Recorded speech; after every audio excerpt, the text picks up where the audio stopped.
आज के वीडियो में हम सीखने वाले हैं द्विघात बहुपद का शून्य कैसे निकालेंगे द्विघात बहुपद का शून्य।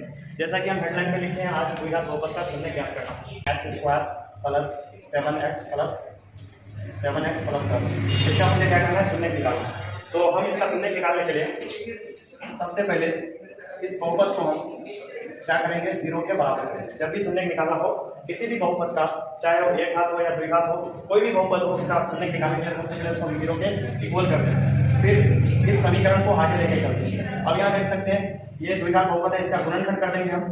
जैसा कि ये वाला बीच वाला क्रम को पहले तोड़ेंगे। तोड़ने के लिए क्या है, पहला और लास्ट वाले को आप गुना कर दीजिए, x square plus x square into 10, तो 10x स्क्वायर आ गया। और बीच में 7x है, 7x को तोड़ने के लिए दो तरीका है। आप 7x को दो टुकड़ा करना है, दोनों टुकड़ा को जोड़ने पर क्या आना चाहिए, 7x आना चाहिए, और गुना करने पर पहला और लास्ट वाले के गुणनफल के बराबर आना चाहिए। जैसे कि पहला x स्क्वायर था, लास्ट वाला 10 था, तो यहाँ 10x स्क्वायर आया। अब यहाँ दो टुकड़ा ऐसा टुकड़ा होगा दोनों कि दोनों को गुना करने पर कितना आना चाहिए, 10x स्क्वायर, और जोड़ने पर कितना आना चाहिए, 7x। तो चलिए हम थोड़ा सा आपको इसको तोड़ के दिखा रहे हैं कई रूप में। जैसे कि हम इसको तोड़ सकते हैं 3x प्लस 4x, 4 3 कितना होता है 7x। इसको और भी तोड़ सकते हैं 1x प्लस 6x, 7x को और भी तोड़ सकते हैं 2x प्लस 5x। इस तरह से आप कई रूप में इसको तोड़ सकते हैं, लेकिन उन दो टुकड़ा को लेना है जिनको गुना करने पर कितना आना चाहिए, 10x स्क्वायर। और इसको तोड़ने का, अगर इन दोनों को टुकड़ा को अगर हम गुना करते हैं तो 6x स्क्वायर आता है, इन दोनों टुकड़ा को गुना करते हैं तो 12x स्क्वायर आता है, 4 या 12। इन दोनों टुकड़ा को गुना करते हैं तो 5 गुना 10x स्क्वायर आता है। इसका मतलब ये हुआ कि ये वाला टुकड़ा हमें लेना है यहाँ पे, ठीक है, क्योंकि इन दोनों टुकड़ा को गुना कीजिए तो आपका कितना आया, 10x स्क्वायर, और दोनों को जोड़ने से भी आपका 7x आता है, जो कि नियम का पालन करता है।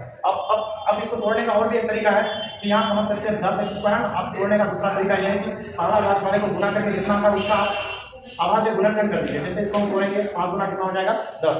तो आप ऐसा भी कर सकते हो कि 10 को आप यहाँ दो टुकड़ा है, 2 और 1 कितना है 5, तो अगर इन दोनों को जोड़ते हैं 2 और 5 तो कितना आता है, 7 आता है। तो आप एक टुकड़ा को यहाँ 2x बना दो, एक टुकड़ा को क्या बना दो 5x, बराबर कितना x हो जाएगा 7x। ऐसे भी समझ के आप बीच वाले पार्ट को क्या कर सकते हो, तोड़ सकते हो। तो हम क्या करेंगे, एक्स स्क्वायर प्लस इसको तोड़ दें 2x प्लस 5x के रूप में, 2x प्लस 5x और लास्ट में कितना है 10, बराबर कितना हो गया 0। अब क्या करना है, इसको यहाँ से इन दोनों में कॉमन लेना है, इन दोनों में कॉमन लेना है। यहाँ देखिए एक्स स्क्वायर है, यहाँ 2x है, हमें x कॉमन लेना है, क्योंकि दोनों में x सेम नजर आ रहा है आपको, तो यहाँ से x कॉमन ले लेंगे। और हमेशा याद रखिएगा x पर 1 है, x पर 2 है, तो छोटा वाला पावर को क्या करते हैं, कॉमन लेते हैं। x पर पावर 1 कॉमन ले लिया गया। अब यहाँ x पर 2 है तो x पर 1 बचा, प्लस x कैंसिल हो गया, 2 बचा।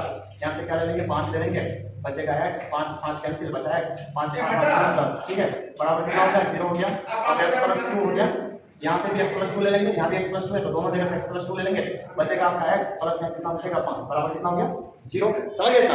अब देखो, अब इसको दो तरह से हम क्या करते हैं, अब इनका और इनका अलग अलग शून्य निकाल लेंगे, ठीक है। तो हम एक बार लिखेंगे x प्लस 2 बराबर 0 और एक बार लिखेंगे x प्लस 5 बराबर 0। तो यहाँ से देख सकते हैं, इसीलिए x बराबर कितना निकला, ये प्लस में उधर जाएगा कितना निकला माइनस में, और इसको उधर भेजेंगे बराबर का उस पार, तो ये भी क्या आ जाएगा माइनस में। तो यानी कि x का मान 2 मान आया, -2 और -5। तो x का दो वैल्यू हो गया -2, -5, यही दोनों वैल्यू इस बहुपद का क्या हो गया, शून्य हो गया। अब इन दोनों वैल्यू को अगर इस बहुपद में बैठाएंगे तो उसको क्या बना देगा, 0 बना देगा। इसका मतलब ये हुआ कि -2 और -5 इस बहुपद के लिए शून्य है ना।